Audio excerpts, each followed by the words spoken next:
We're all so excited about getting back together, and hopefully that won't be long from now, probably a few weeks until we know that we can do that safely. But until then, we just encourage you to join us online. Be sure to share this with your friends.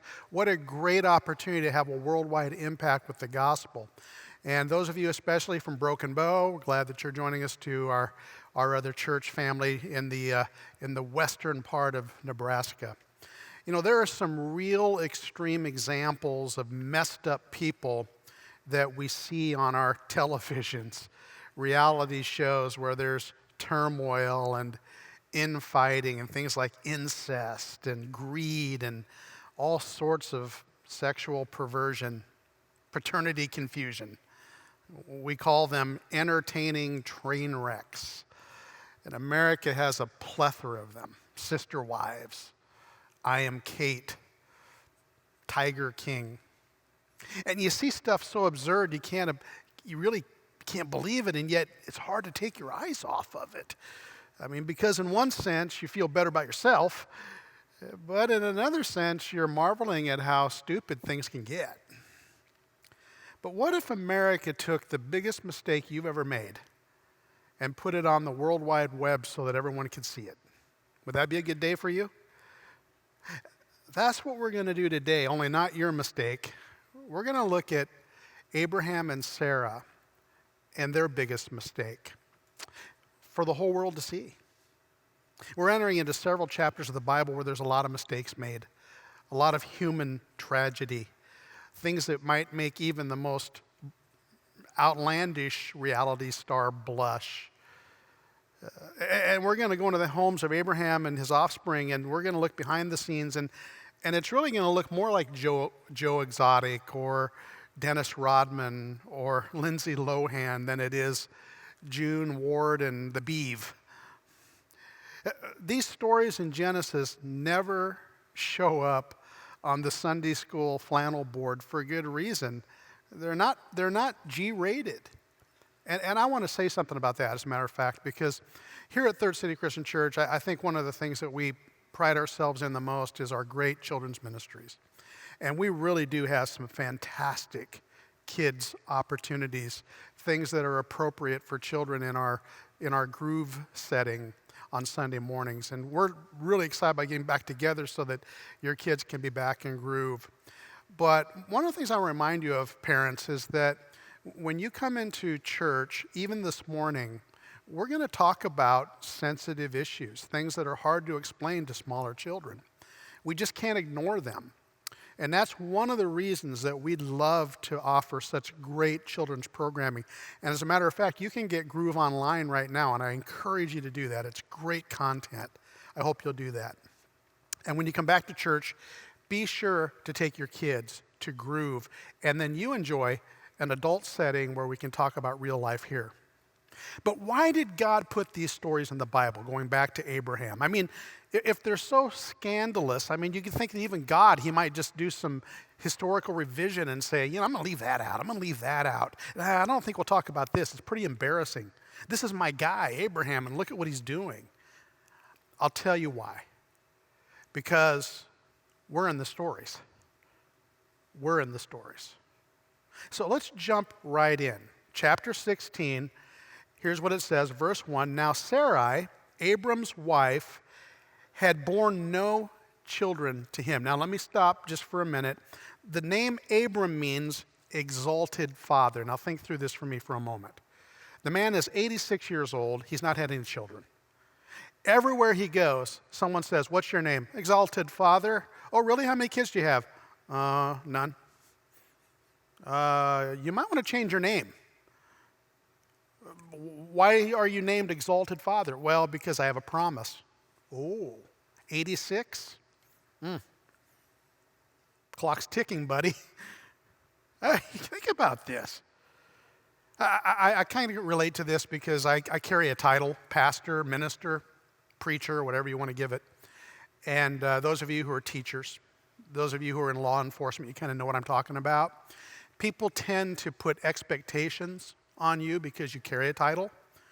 And I would say, by the way, we put more expectations on ourselves than others do. But I had the kind of a week this week where I was frustrated with some stuff. I was being impatient about things moving too slowly and wanting things to be different. Have you had that kind of week?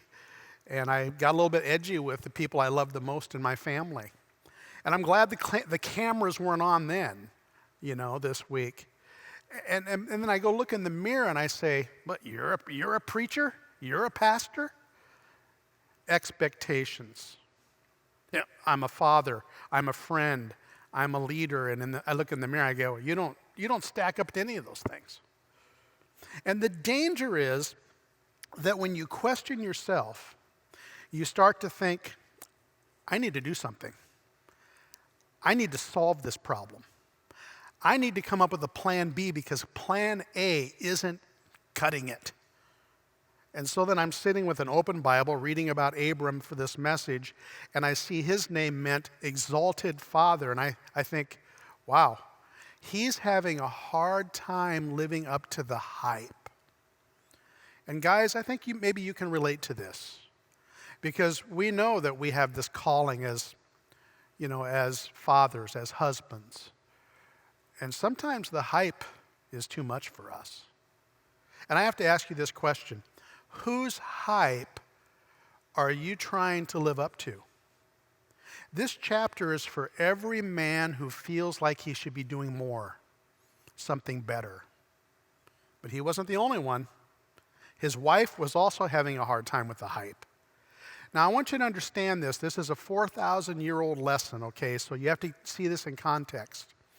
Sarah was living in a time when a woman's value was considered solely by her ability to have children, by maternity. Now, don't judge me. I'm just telling you historically what happened in her day.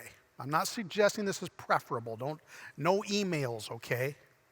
But in that day and age, 4,000 years ago, women found their value by their ability to have children. Why is that? Because children worked the land. Children worked the livestock. Children became the warriors in the clan. Kids were the labor force. They were the military enterprise for the family. Kids meant that the family legacy would continue. Okay? I'm just stating the historical realities. So when Sarah went to the well, for instance, every day, because they would, and she sat around with all the other ladies, guess what they would be talking about? The family, the kids, the last thing the latest kid did. And can you imagine the shame that she might feel, the brokenness, the isolation? I mean, sure, they had the promise, but it's been years since that promise had been laid out. Plan A had not occurred. So this chapter is also for every woman who feels, I don't have the value or dignity that I'm supposed to have. So here's another question. Are you living out God's plan or yours? They opted for plan B, and here it is. Hold on to your hats. Back to verse 1. But she, Sarai, had an Egyptian slave named Hagar. Remember 3 chapters ago? Remember when Abram took a detour with his clan and they went into Egypt? Remember the disappointing steps he took to allow Sarah to be the king's concubine and how the king figured that out through disease in his household and shoved them out of the land? And then, remember what happened then? People went with Abraham. People went with him from Egypt. And one of them was a servant named Hagar. She would be a marginalized person, a slave. But she also had a bond of trust, apparently, with Sarai. And so I think that maybe she cared about Sarai and that Sarai cared about her. They had a relationship. And she wanted to give her what she couldn't have, a child. Verse 2, so she, Sarah, said to Abram, the Lord has kept me from having children. Now, wait a minute. There it is. There it goes. This is God's fault. Why hasn't he kept his promise? Why is he so slow in this? It's the classic thing that we tend to do when plan A isn't working out. We blame God. I think in this time of challenge in our life, it would be easy for us to see some things falling apart around us and say, hey, God, where are you? Where are you at? Let's see what they do. I think they thought, we've got to do something about this. So verse 2 says, this is Sarah saying this to her husband. Listen to this. The context is crazy. Go sleep with my slave. Perhaps I can build a family through her. There's plan B. Whoa. Now, a couple things here. First of all, the Old Testament does talk about, in many situations, where there's polygamy. And I think people over the years, some people have said that must mean God's in favor of it. Oh, no. Every time that polygamy shows up in the scriptures, it brings catastrophic situations in the family. We know that God established what his dream for the family was in Genesis 2 when he said, one man, one woman, come together, one flesh for life. Anything outside of that brings chaos, relational destruction. So you have a choice. You can either trust God and put your life in his plan, or you can trust your plan and follow God. Do you understand the difference? There is a difference. But Sarah, Abraham, they were under this ticking clock. And so every day was kind of a mockery for them. And so her barrenness was a disgrace. Sarah blamed God. And guys, this is where Abraham should have stepped and said, hey, babe, it's just you and me. I don't care what happens, honey. It's just you and me for the end of our days. We got God. I got you, babe. He should have did that. But what did Big Daddy, extended father, do? He said, oh, okay. Pretty little Egyptian girl, why not? Abram agreed to what Sarai said. So after Abram had been living in Canaan for 10 years, Sarah, his wife, took her Egyptian slave Hagar. Listen to this is crazy, man. Joe Exotic never did anything like this, I don't think. Took her Egyptian slave Hagar and gave her to her husband to be his wife. He slept with Hagar and she conceived. And of course this happens. This broken, blended family comes together. It's nurturing for everyone. Sarai and Hagar become the best of friends through this. There's just this unity in the family, this surrogate handmaiden who has now slept with her husband. She's knitting things, and Sarah's happy about it, and Abram's out in the garage tent building a cradle, and everyone's just thrilled. Is that the way it went down? No, because here's the crux of the matter. Replacing God's plan with yours will cause crisis. When she knew she was pregnant, she began to despise her mistress. Now, mamas, help me here. Can you see how just maybe when Hagar carried this child, that she might become a little territorial about the baby within her body? And can you see how maybe this could create some animosity? So Hagar comes into the tent to serve her mistress, and Sarai says, hey, can you fetch me some water? And Hagar says, I don't know. I've got a lot of morning sickness because I'm carrying your husband's child. Maybe at night, Abram comes in from a long day, and the three of them are in the tent, and Sarah says, Hagar says, hey, Abram, would you like to come over and rub my shoulders? Because it's been a long day carrying your baby. Ooh, can you imagine Sarah in that? That's crazy. Here's what it says. Then Sarai said to Abraham, you are responsible for the wrong I'm suffering. I put my slave in your arms, and now that she knows she's pregnant, she despises me. May the Lord judge between you and me. Now, men, help me with this. Can you see how old exalted father, Big Daddy, might have been slightly confused by his wife's new revelations in this deal? I mean, you're the one that had to, follow her direction in this plan B and do just what she told you to do. But Sarah has a point, because she, in essence, is saying, you know what, you should have stopped me back then. I was being irrational. Why didn't you stop us from making this decision? You were passive. And guys, you know this. When we're passive, bad things happen because we don't protect our families. We let things go on that shouldn't go on.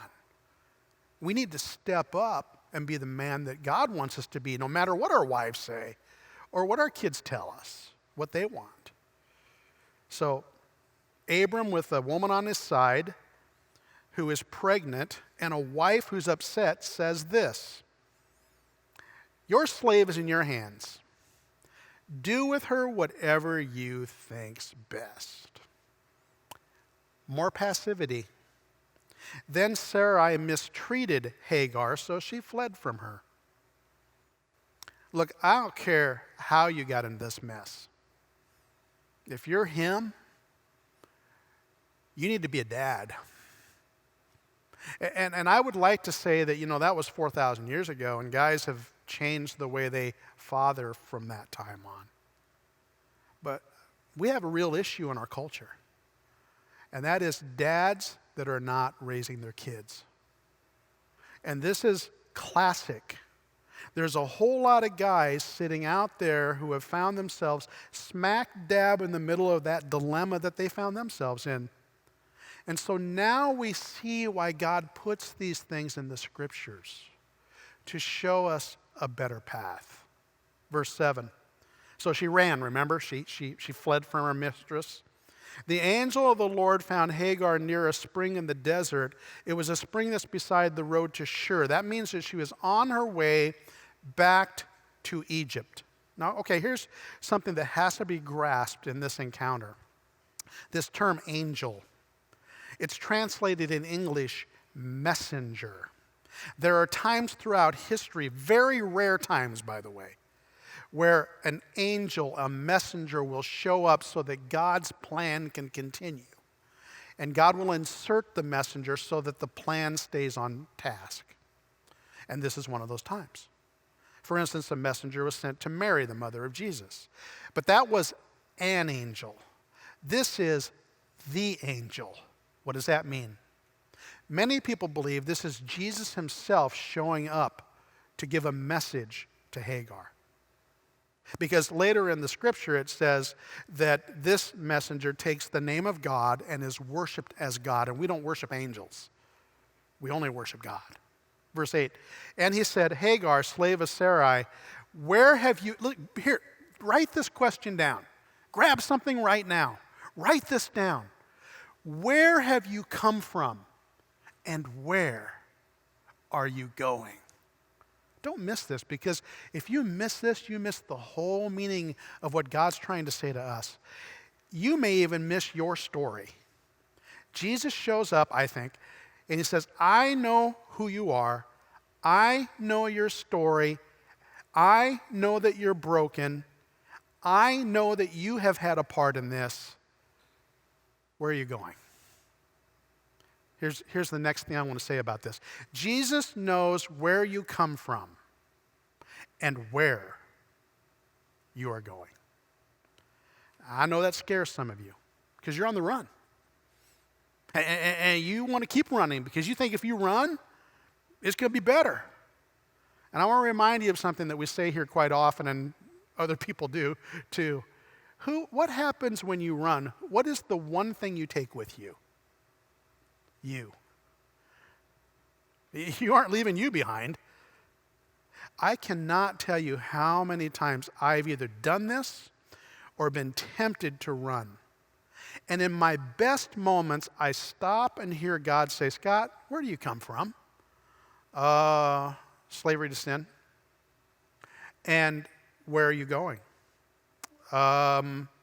Probably more mistreatment as a slave. More heartache. Look at your life. Look at where plan B is taking you and just stop, because it doesn't work. That little dream in your head that you're going to escape and go back somewhere where you forget what was back there. You know what I mean? You forget. People run home. Remember, home wasn't always perfect either. Okay, here's what you need to know. God will let you run. He is not a slave master. And he will also let you come back. Here's what happens, verse 8. I'm running away from my mistress Sarai, she answered. Then the angel of the Lord told her, go back to your mistress and submit to her. Now, this is God saying, yeah, you've made a mess of this too, but don't run. Go back. The angel added, verse 10, I will increase your descendants so much that they will be too numerous to count. The angel of the Lord also said to her, you are now pregnant and you will give birth to a son. You shall name him Ishmael, for the Lord has heard your misery. File that away. He will be a wild donkey of a man. He's going to be a real jackass. And everyone's going to be against him. He's going to be against everybody. It's going to be a hostile guy. He's going to fight with people. And you wonder why. What would make a guy that hostile? Let's think about this for a minute. Think about his childhood. Think about him showing up at the playground and kids saying, hey, who's your daddy? Oh, it's Abraham. Oh, really? You're the one born the bastard son of Hagar. Isaac is Abraham's son. You're just that other kid. That was his life. And by the way, all of history has rolled from this. A whole group of people roll out of his lineage. Ishmael will become the one who is considered the father of the entire Arab world, and they will claim him in their lineage in the Quran. And then the future son, Sarah, Isaac, will be the father of the lineage of the Jewish people. And you know what? For 4,000 years, they've been going at it. And you know this because you have a newspaper. Verse 13, she gave this name to the Lord who spoke to her. So she's talking to, I think, the angel now. You are the God who sees me, the God who sees all. For she said, I have now seen the one who sees me. So Hagar bore Abram a son, and Abram gave him the name Ishmael. And Abram was 86 years old when Hagar bore him Ishmael. Let me ask you something. Do you bring some brokenness to this moment this morning? Are you on the run? Maybe you're a single mom who's trying to make it without the support of a man because he was a great sperm donor, but that was about it. And they said, well, you know what? That's your problem. So now you're trying to make it. Maybe you're a kid who's growing up with a constant reminder of people questioning, who's your daddy? Maybe you seem to be explaining why you have two mommies or two daddies, and for you that's challenging.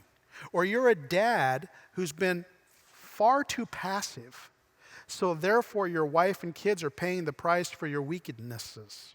Or maybe you're a woman who's been living in shame because of the mistakes you made in your past, and you don't know how to get past that. Let me just say this. The angel rushes in with this message.